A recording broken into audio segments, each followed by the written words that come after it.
Good evening, guys. It's been so long since we've read chapter 1 of what? The Harry Potter and the Philosopher's Stone.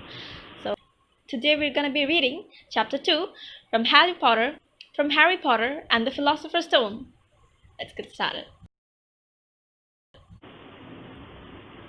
Chapter 2 The Vanishing Glass. Nearly 10 years had passed since the Dursleys had woken up to find their nephew on the front step. But Privet Drive had hardly changed at all. The sun rose on the same tidy front gardens and lit up the brass number 4 on the Dursleys' front door. It crept into their living room, which was almost exactly the same as it had been on the night when Mr. Dursley had seen that fateful news report about the owls. Only the photographs on the mantelpiece really showed how much time had passed. 10 years ago, there had been lots of pictures of what looked like a large pink beach ball wearing different colored bobble hats. But Dudley Dursley was no longer a baby. And now the photographs showed a large blond boy riding his first bicycle on a roundabout at a fair, playing a computer game with his father, being hugged and kissed by his mother. The room held no sign at all that another boy lived in the house too. Yet Harry Potter was still there, asleep at the moment, but not for long. His Aunt Petunia was awake, and it was her shrill voice which made the first noise of the day. Up! Get up! Now! Harry woke with a start. His aunt rapped on the door again. Up! She screeched. Harry heard her walking towards the kitchen, and then the sound of frying pan being put on the cooker. He rolled onto his back and tried to remember the dream he had been having. It had been a good one. There had been a flying motorbike in it. He had a funny feeling that he'd had the same dream before. His aunt was back outside the door. Are you up yet? She demanded. Nearly, said Harry. Well, get a move on. I want you to look after the bacon. And don't you dare let it burn. I want everything perfect on Dudley's birthday. Harry groaned. What did you say? Aunt Petunia snapped through the door. Nothing. Dudley's birthday? How could he have forgotten? Harry got slowly out of the bed and started looking for socks. He found a pair under his bed, and after pulling a spider off one of them, put them on. Harry was used to spiders, because the cupboard under the stairs was full of them, and that was where he slept.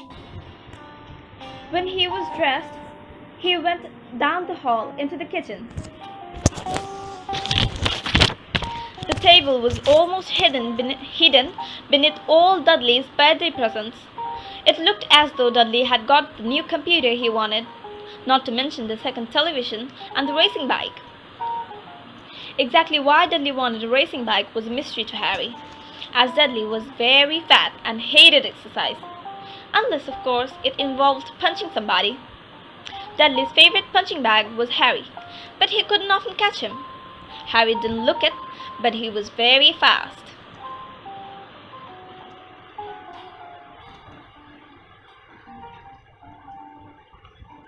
Perhaps it had something to do with living in a dark cupboard, but Harry had always been small and skinny for his age.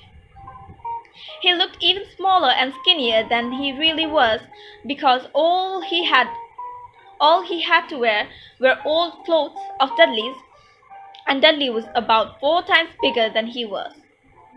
Harry had a thin face, knobbly knees, black hair, and bright green eyes. He wore round glasses held together with a lot of sellotape, because of all the times Dudley had punched him on the nose. The only thing Harry liked about his own appearance was a very thin scar on his forehead, which was shaped like a bolt of lightning.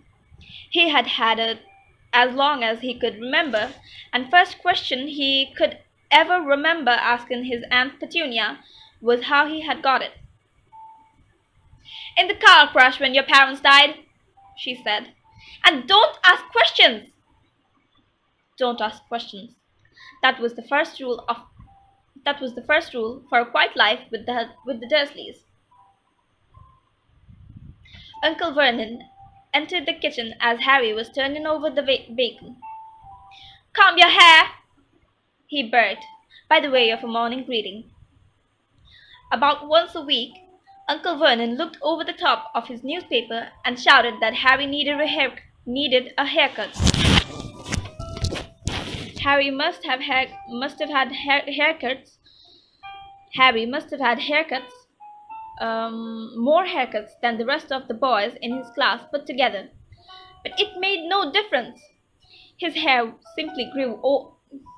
His hair simply grew that way, all over the place.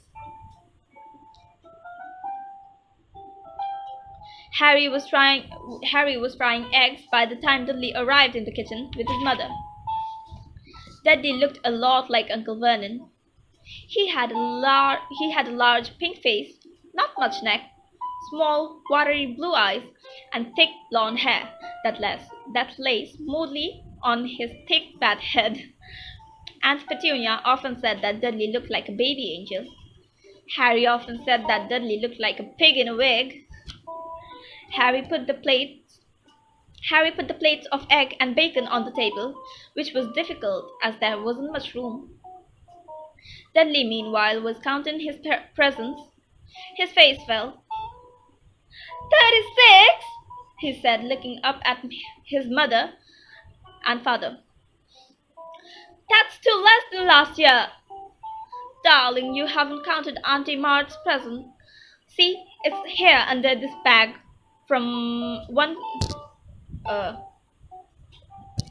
See, it's here under this big one from Mummy and Daddy.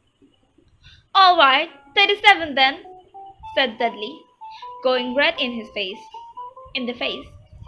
Sorry. Harry, who could see a huge Dudley tantrum coming on, began wolfing down his bacon as fast as possible, in case Dudley turned the table over. Aunt Petunia obviously scented danger too, because she said quickly, "And we'll buy you another 2 presents while we're out today. How's that, Pumpkin? 2 more presents? Is that all right?" Dudley thought for a moment. It looked like hard work. Finally, he said slowly, "So I'll have 39 sweetums," said Aunt Petunia. "Oh." Dudley sat down heavily and grabbed the nearest parcel. "All right then." Uncle Vernon chuckled. "Little tyke wants his money's worth, just like his father. Atta boy, Dudley." He ruffled Dudley's hair. At that moment the telephone rang, and Aunt Petunia went up to answer it, while Harry and Uncle Vernon watched Dudley unwrap the racing bike, a cine camera, a remote-controlled aeroplane, 16 new computer games, and a video recorder. He was ripping the paper off a golden wristwatch when Aunt Petunia came back from the telephone, looking both angry and worried. "Bad news, Vernon," she said. "Mrs. Fig's broken her leg. She can't take him." She jerked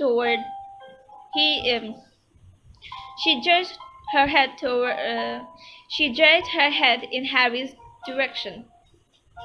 Dudley's mouth fell open in horror, but Harry's heart gave a leap. Every year on Dudley's birthday, his parents took him and a friend out for the day to adventure parks, hamburger bars, or the cinema. Every year, Harry was left behind with Mrs. Fig, a mad old lady who lived 2 streets away. Harry hated it there. The whole house smelled of cabbage, and Mrs. Fig made him look at photographs of all the cats she'd ever owned.